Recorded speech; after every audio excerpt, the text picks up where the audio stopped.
And yeah, you mentioned Alicia. She was there a handful of months before I got there. So she kind of showed me the ropes in the beginning. And so I learned a ton from her when it came to doing live events. Because, aside from play-by-play and interviews, I was also hosting live events for NXT around Florida on what we call the Coconut Loop. And then I had just started doing some SmackDown tours. I had a chance to do Montreal, Toronto, and Los Angeles in a 3-night run right before the new year of 2020. Ring announcing? Yes. And oh my gosh, I'll never forget.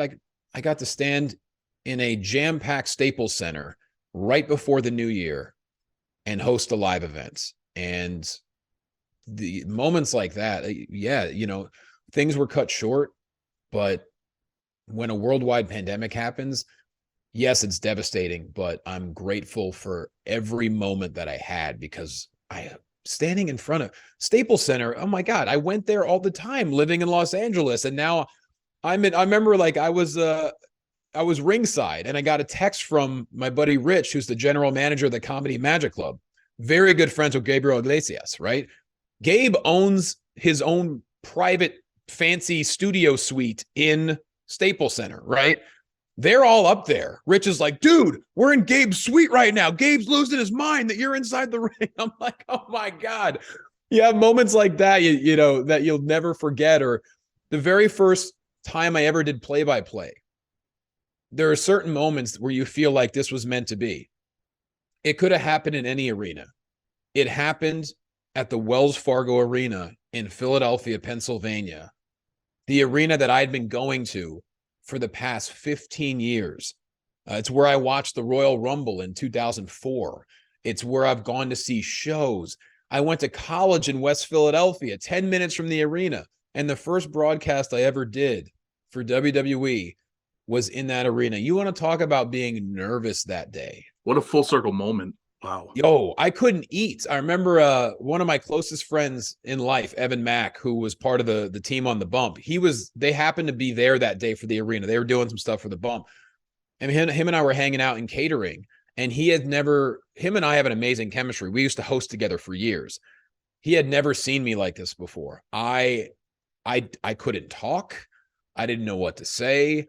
I didn't really want to eat.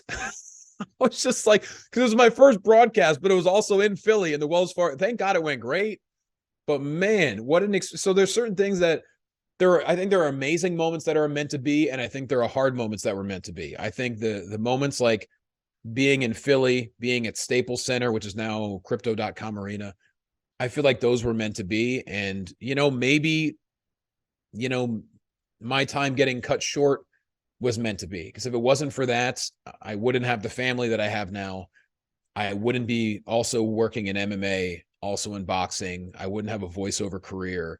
There'd be a lot of things. So I don't know. I feel like it's hard. It's, I haven't done any wrestling shows or wrestling podcasts because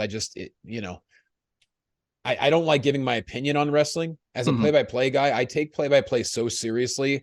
I don't like playing on Twitter. I don't like giving my opinion on wrestling. I don't like talking about wrestling. I let that stuff for other people. But to do a show like this, I thought it was a lot of fun. The way you asked me was so professional, and you're like, yeah, it's just talk about wrestling and talk about your experiences. Like, for me, that's what it's about. It's, if I don't ever do anything ever again in wrestling, I've done more than I ever could have imagined.